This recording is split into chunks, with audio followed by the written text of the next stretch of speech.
Emily was discovered nearly 48 hours after she disappeared. By then, the search teams had already begun fearing the worst. Lake Lanier had a dark reputation, and far too often, those who vanished beneath its waters were never seen alive again. Yet somehow, Emily was found clinging to the roots of a partially submerged tree nearly a mile from where she had last been seen. She was freezing cold, completely exhausted, and barely conscious. But against all odds, she was alive. The moment rescuers brought her to safety, paramedics began asking questions. How had she survived? Where had she been? Why hadn't anyone heard her calling for help? At first, Emily could barely speak. Her lips trembled as she stared out toward the lake. Even after rescuers wrapped her in warm blankets, she refused to look away from the water. It was as though she expected something to emerge from the surface at any moment. Hours later, after doctors confirmed she was stable enough to talk, investigators sat down to hear her story. What Emily described left the room completely silent. She said that while swimming, she suddenly felt something brush against her leg. At first, she assumed it was a fish. Then it wrapped around her ankle. The grip felt unmistakably human. She screamed and tried to pull away, but instead she was dragged downward. Water rushed over her head. The sunlight vanished. Darkness swallowed everything around her. Emily remembered struggling desperately as she sank deeper and deeper beneath the surface. Then, without warning, something impossible happened. She stopped falling. The crushing pressure of the water disappeared. Suddenly, she found herself standing. Not floating. Standing. The ground beneath her feet felt solid. She could breathe. She could hear. And somehow, she was no longer underwater, or at least not in any way that made sense. The investigators exchanged confused glances as Emily continued. She said she found herself in what looked like a town. A real town. Roads stretched into the darkness. Buildings stood silently on either side of the streets. Streetlights rose from cracked sidewalks. Everything appeared old and abandoned, covered in algae and mud, yet strangely intact. When she looked up, she realized the sky above wasn't a sky at all. Far overhead shimmered the surface of Lake Lanier, glowing like a distorted ceiling of moonlit water. Compelled by something she couldn't explain, Emily began walking. The streets were empty. There were no cars, no animals, and no sounds beyond the echo of her own footsteps. Then she noticed movement. People stood in doorways and windows, silently watching her. At first, relief washed over her. She thought she had found help. But as she drew closer, she realized something was terribly wrong. The people never moved. They simply stared. Their skin was unnaturally pale. Their clothing looked decades old. Some wore dresses from another era, while others were dressed in worn work clothes that seemed impossibly ancient. Emily called out to them, but no one responded. Then one of them smiled. Another smiled. Soon, every figure lining the street was smiling. They were not friendly smiles. They were not welcoming smiles. They were wide, unnatural, and empty. The kind of smile that seemed frozen onto a face long after all traces of life had disappeared. Panic surged through her. Emily turned and ran. Behind her came the sound of footsteps. Not one set. Not two. Hundreds. The entire town had begun moving. Without daring to look back, she sprinted through the silent streets until she reached what appeared to be an old church near the center of town. Its doors stood open. Something about the place felt safer than the streets outside. She rushed inside and slammed the doors shut behind her. For several moments, silence returned. Then came the knocking. Slow. Steady. Deliberate. Knock. Knock. Knock. The sound echoed through the empty church. Emily hid beneath a wooden pew, holding her breath. The knocking continued for what felt like hours. Then, just as suddenly as it had begun, it stopped. But the silence that followed felt far worse. Because in that silence, Emily heard breathing. Not her own. Someone else's. Right behind her. Every nerve in her body screamed at her not to turn around. Yet eventually, she gathered the courage to look. Standing at the end of the aisle was an elderly woman wearing a faded white dress. Wet strands of gray hair hung across her face. But the most horrifying thing about her was her eyes. They were completely white. No pupils. No color. Only pale emptiness staring back at her. The woman slowly raised one trembling finger and pointed toward the church window. Emily turned to look. Outside stood dozens of people, all staring at the church, all smiling.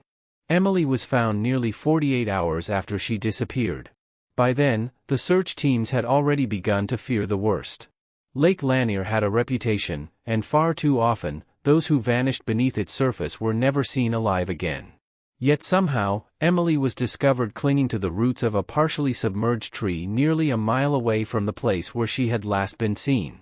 She was cold, exhausted, and barely conscious, but she was alive.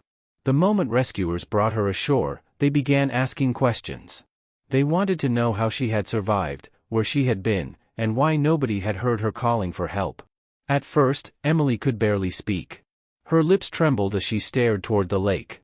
Even wrapped in warm blankets, she refused to look away from the water, as if she expected something to emerge from its dark surface at any moment. Several hours later, after doctors confirmed she was stable, Emily finally told her story. The room fell silent as she spoke. According to Emily, she had been swimming when something brushed against her leg. At first, she assumed it was a large fish. Then, without warning, it wrapped around her ankle. The grip felt unmistakably human. She screamed and tried to pull away, but whatever held her only tightened its grasp and dragged her downward. The sunlight vanished. Cold water swallowed her whole.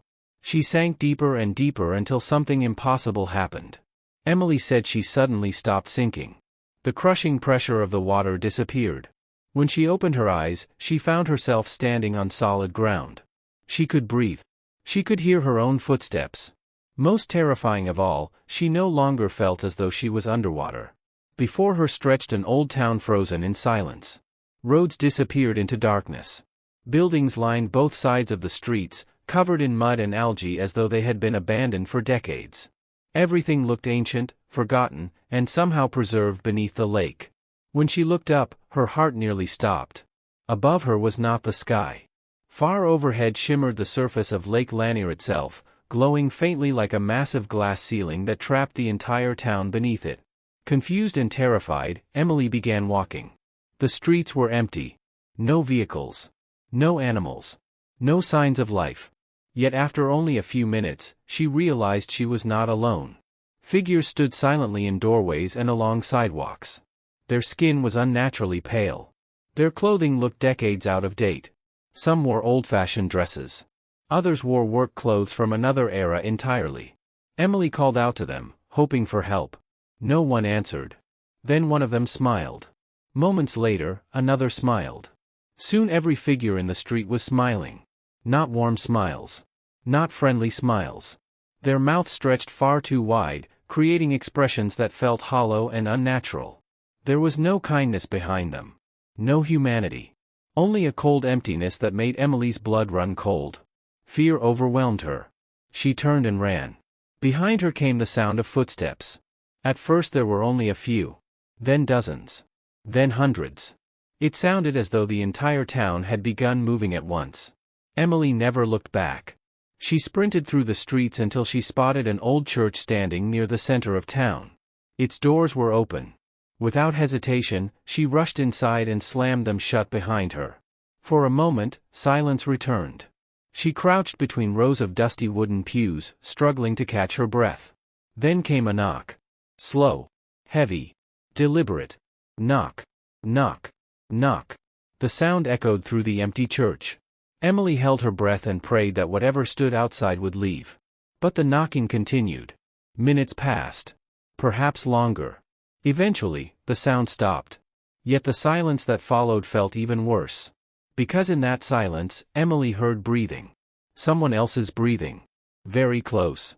Directly behind her. Her entire body trembled as she slowly turned around. At the far end of the church stood an elderly woman dressed in a faded white gown. Wet strands of gray hair hung over her face. But it was her eyes that Emily would never forget. There were no pupils. No color. Only empty white voids. The woman slowly raised one hand and pointed toward a nearby window. Emily followed her gesture. Outside stood dozens of people. All staring at the church. All smiling. The old woman leaned forward and whispered words so soft they were almost impossible to hear. "They don't want you to leave." The moment she spoke, the church began to shake. The walls groaned. The windows rattled violently. Outside, the crowd surged forward. Pale hands pressed against the glass. Faces appeared in every window. Their mouths stretched impossibly wide as though trying to force themselves into the building. Emily screamed. And everything vanished. In an instant, she was underwater again. She found herself tangled among the roots of a tree near the shoreline. Moments later, rescuers pulled her to safety. Most investigators dismissed her account as a hallucination caused by trauma and oxygen deprivation. Officially, there was no reason to believe her story. Unofficially, however, several members of the rescue team admitted that one detail deeply disturbed them. Emily had accurately described roads, buildings, and a church that closely matched structures known to have existed in the town that once stood in the valley before it was flooded to create Lake Lanier. Details she should never have known. Her story spread quietly among local residents. For some, it was simply another ghost story added to the lake's growing collection of legends. For others, it was proof that something still existed beneath the water. Something that had been waiting in the darkness for decades. And a few years later, a diving expedition would uncover evidence far more terrifying than anything Emily had described. Evidence that would convince many people that the former residents of the drowned town had never truly left Lake Lanier at all. Emily's story spread throughout the communities surrounding Lake Lanier far faster than anyone expected. Most people dismissed it publicly, claiming it was nothing more than the imagination of a frightened child who had nearly drowned. Yet behind closed doors, many found themselves deeply unsettled by her account. The details she described matched historical records far too closely. She spoke of roads that no longer existed, buildings that had been submerged for decades, and a church that once stood at the center of a small community long before the valley was flooded. The more people discussed her experience, the more old stories resurfaced. Retired fishermen recalled seeing strange lights moving beneath the water on moonless nights. Divers shared stories they had kept secret for years, fearing ridicule. Elderly residents spoke of warnings passed down through generations, warnings that the valley should never have been flooded in the first place. One name appeared repeatedly in those conversations: Blackridge Crossing. Long before Lake Lanier existed, Blackridge Crossing had been a small settlement located in one of the valleys eventually swallowed by the reservoir. Historical records described it as an ordinary community consisting of a church, a schoolhouse, several farms, and a few small businesses. However, local legends told a much darker story. According to those tales, the town had experienced a series of unexplained events during the late 19th century. Livestock disappeared without a trace. Residents reported hearing voices in empty fields after sunset. Children claimed they saw pale strangers standing silently at the edge of the woods, watching them from a distance. Most disturbing of all were the disappearances. Several townspeople reportedly vanished over a span of only a few years. Official explanations blamed accidents, wild animals, or people choosing to leave town, but many residents believed something else was responsible. They claimed that something lived beneath the valley long before the lake existed. Something ancient, patient, and unseen. When the valley was eventually flooded to create Lake Lanier, the stories faded into local folklore. Yet the disappearances never completely stopped. Decades later, in the summer of 2003, a team of experienced divers decided to investigate portions of the submerged ruins believed to be part of Blackridge Crossing. Unlike previous expeditions, this group intended to spend several hours underwater documenting everything they found. The team was led by a former Marine named Daniel Mercer, a man who had spent years exploring shipwrecks throughout the Atlantic Ocean.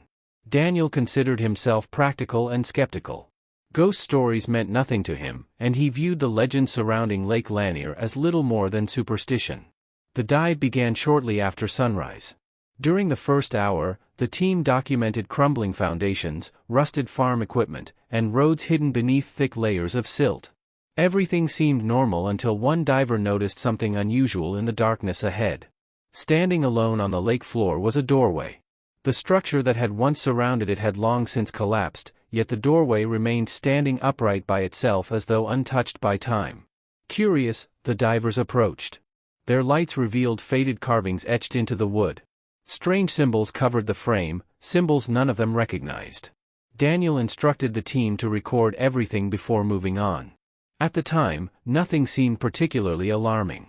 However, later that evening, while reviewing the footage, one of the divers noticed something hidden within the video. Standing behind the doorway was a figure. The image appeared for only a brief moment, barely visible in the darkness, but it was unmistakable. A pale silhouette stood motionless behind the frame, watching the divers. The team replayed the footage repeatedly. The figure remained there every time. It appeared tall and thin, with unnaturally long arms and a posture that seemed wrong somehow. The quality of the footage made details difficult to identify, but one feature stood out clearly enough to disturb everyone present. The figure appeared to be smiling. The following morning, the team returned to the same location hoping to investigate further. To their surprise, the doorway was gone. Not damaged. Not buried beneath sediment. Completely gone. The lake floor showed no evidence that it had ever existed. The divers searched the surrounding area for nearly 2 hours but found nothing. Yet when they reviewed the footage from that day's dive, another disturbing detail emerged. Although the doorway had vanished, the figure had not. It appeared once again in the distance, standing among the ruins and watching them. This time it seemed closer. For the first time, Daniel felt genuinely uneasy. The deeper the team explored into the submerged remains of Blackridge Crossing, the stranger their discoveries became. Several roads appeared in places where historical maps indicated none should exist. Some buildings seemed remarkably well preserved despite spending decades underwater. Then they found the church. The sight immediately sent a chill through the group. It closely matched descriptions Emily had provided years earlier. Although the steeple had collapsed, much of the structure remained standing. Even underwater, the building felt wrong. Shadows seemed to move behind its windows despite the lack of any visible source. Reluctantly, the divers entered. Inside, rows of pews still stood in place. Fragments of hymn books rested on the floor, and a large wooden cross remained attached to the far wall. Everything appeared silent and abandoned. As the divers slowly explored the sanctuary, one member of the team suddenly froze. His flashlight had swept across the altar, and for a brief moment he saw someone standing there. According to him, the figure resembled a person dressed in old-fashioned clothing. Its skin appeared unnaturally pale beneath the beam of light. He immediately alerted the others, but when they turned toward the altar, it was empty. Nothing stood there. Despite this, the diver insisted he had seen someone watching them. The tension among the team continued to grow. Then, just as they prepared to leave the church, a loud metallic sound echoed through the building. Every diver stopped. Moments later, the sound came again. It resembled the ringing of a church bell. The divers exchanged confused looks. Historical records indicated that the church bell had been removed before the valley was flooded. Yet the ringing continued. One slow, deep toll after another echoed through the water. The vibration seemed to travel through the entire structure. Daniel immediately ordered the team to ascend. As they left the church and began swimming toward the surface, one diver glanced downward. What he saw below would haunt him forever. Hundreds of figures stood throughout the ruins. Some lined the roads. Others stood on rooftops or gathered around the church itself. None of them moved. None attempted to follow the divers. They simply stood there in complete silence, staring upward. The diver later described the scene as looking down upon an entire town of ghosts frozen in place beneath the lake. When the team finally reached the surface, nobody spoke. The experience had shaken every one of them. Yet the most terrifying discovery was still waiting. That evening, Daniel reviewed the footage recorded inside the church. What he found left him speechless. In every frame captured within the sanctuary, a pale woman wearing a faded white dress stood somewhere behind the divers. Sometimes she appeared near the altar. Other times she stood between the pews. Yet despite appearing in every angle recorded by the cameras, not a single diver had seen her during the dive. Daniel replayed the footage over and over. Each time, the woman remained there. Watching. Smiling. Waiting. Then, during the final seconds of the recording, she slowly raised one hand and pointed directly toward the camera. Toward Daniel himself. As though she knew exactly who would eventually watch the footage. Beneath the static that followed, audio specialists later discovered what sounded like a faint whisper hidden in the recording. After enhancement, the words became chillingly clear. "Come back." Most people would have ignored the message and walked away. Daniel Mercer did not. Instead, he became obsessed. The footage consumed his thoughts. He spent weeks studying every frame, every shadow, and every unexplained detail. Against the advice of his friends, family, and fellow divers, Daniel made a decision. 1 month later, he would return to Lake Lanier alone. He was determined to discover what truly existed beneath its dark waters. What he did not realize was that something beneath the lake seemed to be expecting him. And it had been waiting patiently for his return. For the next several weeks, Daniel Mercer could think of nothing except the footage from the church. Every night, he sat alone in his home office, replaying the recordings again and again. He enlarged images, adjusted brightness levels, and analyzed every second of video. The pale woman in the white dress appeared exactly where the cameras had captured her. She never moved unless the footage itself advanced. She never blinked. She never changed her expression. Yet the longer Daniel stared at her, the more he became convinced that something was different each time he watched. Sometimes her smile seemed slightly wider. Sometimes her head appeared tilted at a different angle. Occasionally, he could have sworn her eyes were looking directly into the camera rather than past it. Rationally, he knew it was impossible. The footage was fixed. Nothing could change. Yet the feeling persisted. Sleep became increasingly difficult. Daniel began waking in the middle of the night drenched in sweat. He dreamed of walking through streets submerged beneath dark water. He dreamed of standing in the church while unseen voices whispered from every corner of the sanctuary. Most disturbing of all was a recurring dream in which he followed the pale woman through the abandoned town. She never spoke. She simply walked ahead of him, leading him deeper into the darkness. Each time he woke just before reaching her. Each time he heard the same whisper moments before opening his eyes. Come back. At first, Daniel tried to ignore the dreams. He convinced himself they were merely the result of stress and obsession. However, strange events soon began occurring while he was awake. One evening, while reviewing footage, he heard footsteps in the hallway outside his office. Assuming someone had entered the house, he investigated. The hallway was empty. On another night, he awoke to find muddy footprints leading across his kitchen floor. They appeared to begin at the back door and end abruptly in the center of the room. There was no sign of anyone entering or leaving. Daniel spent hours searching the house but found nothing. The incidents continued. Objects appeared in places where he did not remember leaving them. Doors opened on their own. More than once, he caught glimpses of movement from the corner of his eye, only to discover nothing there when he turned. The logical part of his mind searched for explanations, but deep down, he already feared the truth. Whatever he had encountered beneath Lake Lanier had not remained there. Then came the phone call. Late one evening, Daniel received a call from one of the divers who had participated in the original expedition. The man sounded terrified. He explained that he had recently reviewed some of the footage himself and discovered something no one had noticed before. He insisted Daniel come over immediately. Daniel arrived less than 30 minutes later. The diver led him to a computer and opened one of the recordings from inside the church. At first, everything appeared normal. The familiar sanctuary emerged from the darkness. The divers moved through the aisles. The pale woman stood in the background as expected. Then the man paused the video. Daniel felt his stomach tighten. A second figure stood behind the woman. Neither of them had noticed it before. The figure was taller than any normal person. Its body appeared impossibly thin, almost skeletal. Long arms hung at its sides. Its skin looked pale gray beneath the distorted underwater lighting.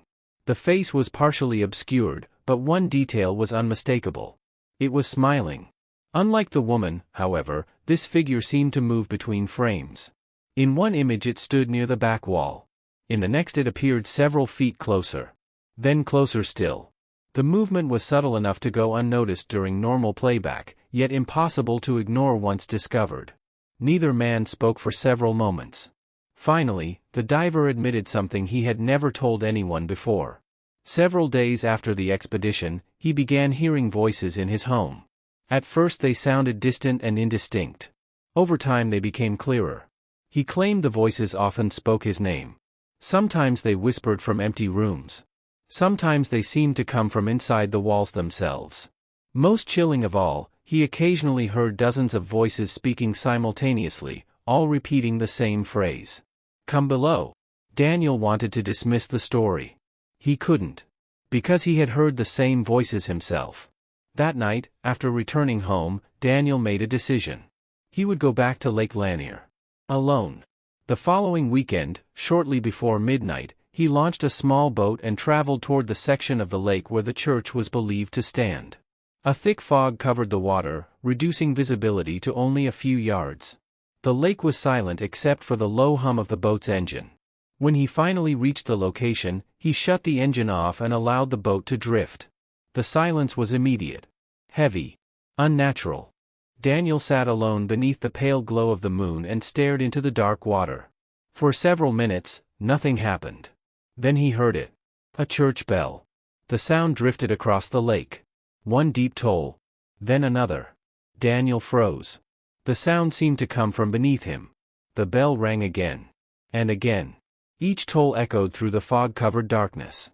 His hands trembled as he leaned over the side of the boat. The water below appeared perfectly black. Yet as his eyes adjusted, he noticed something moving far beneath the surface. Lights. Small yellow lights. Dozens of them. At first they resembled reflections. Then he realized they were arranged in straight lines. Like streetlights. Like the lights of a town. A town buried beneath hundreds of feet of water. Daniel stared in disbelief. The lights slowly brightened. Roads became visible. Buildings emerged from the darkness below. For a brief moment, it appeared as though an entire city existed beneath his boat. Then he saw the people. They stood motionless along the streets. Hundreds of pale figures gazing upward. Watching him. Waiting. Daniel should have started the engine and left. Instead, he reached for his diving gear. The voices that had haunted him for weeks seemed louder than ever. They no longer sounded distant. They sounded welcoming. Almost comforting. As he prepared to enter the water, a strange calm settled over him. Every instinct warning him to leave began fading away. It felt as though something beneath the lake was gently pulling at his thoughts. Inviting him downward. Inviting him home. Daniel secured his equipment and moved toward the edge of the boat. The dark water stretched endlessly before him. Far below, the lights of the drowned town continued glowing through the darkness. The pale figures remained gathered in the streets, staring upward without moving. Then, among them, he saw the woman in the white dress. Unlike the others, she slowly raised one arm and pointed toward the church standing at the center of the submerged town. And for the first time since this nightmare began, Daniel noticed that the church doors were open. Waiting. Just as if someone expected him to enter. Without another thought, Daniel stepped off the boat and disappeared beneath the surface of Lake Lanier, descending toward the town that should not have existed, toward the church that should not have remained standing, and toward whatever had been calling his name from the darkness below for weeks. What he would discover inside that church would become the most terrifying chapter in the history of Lake Lanier, a chapter that very few people would ever hear about, and even fewer would survive to tell. Daniel Mercer was never seen again. When his empty boat was discovered drifting across the surface of Lake Lanier the following morning, authorities launched an extensive search operation. Divers combed the area for days. Sonar equipment scanned the depths. Rescue teams searched every possible location where Daniel might have disappeared. Yet despite their efforts, no trace of him was ever found. No body. No diving equipment. No evidence explaining what had happened during his final descent beneath the water. In the years that followed, Daniel's disappearance became another entry in the growing list of mysteries surrounding Lake Lanier. His story joined countless others, stories of unexplained drownings, strange sightings, and encounters that defied logic. Skeptics continued to offer reasonable explanations, while believers pointed to the lake's dark history and the town that still rested beneath its waters. But one question remained unanswered: why do so many people report seeing the same things? The same pale figures. The same smiling faces. The same woman in the white dress. Perhaps there is a rational explanation hidden somewhere within the darkness. Perhaps fear, isolation, and the dangerous depths of the lake are enough to create powerful illusions. Or perhaps the truth is far older and far more disturbing. After all, Lake Lanier was built over homes, roads, churches, and entire communities that vanished beneath rising water. Maybe some places never truly let go of their past. Maybe some memories linger long after the people who created them are gone. To this day, fishermen still speak of strange lights appearing beneath the surface on quiet nights. Divers occasionally refuse to discuss what they encountered in the depths. And visitors continue to report the unsettling feeling that something is watching them from below. Whether these stories are legends, coincidences, or glimpses of something genuinely unexplained remains a mystery. But if there is one lesson hidden within the tale of Lake Lanier, it is this: not every place buried by time stays buried forever. Some secrets remain waiting in the darkness, just beyond the reach of sunlight, hidden beneath still water where few dare to look. And if the stories are true, somewhere beneath the silent depths of Lake Lanier, the drowned town still stands. Its streets remain empty. Its church doors remain open. And its pale residents continue to wait patiently for the next visitor to wander too far into the darkness. Thank you for joining me on this journey into one of America's most chilling legends. If you enjoyed this story and love exploring mysterious places, unexplained events, and terrifying horror tales inspired by real locations, don't forget to subscribe and join us for the next nightmare. Until then, stay safe, stay curious, and remember, sometimes the most frightening things are not what lurk in the darkness around us, but what may already be waiting beneath our feet.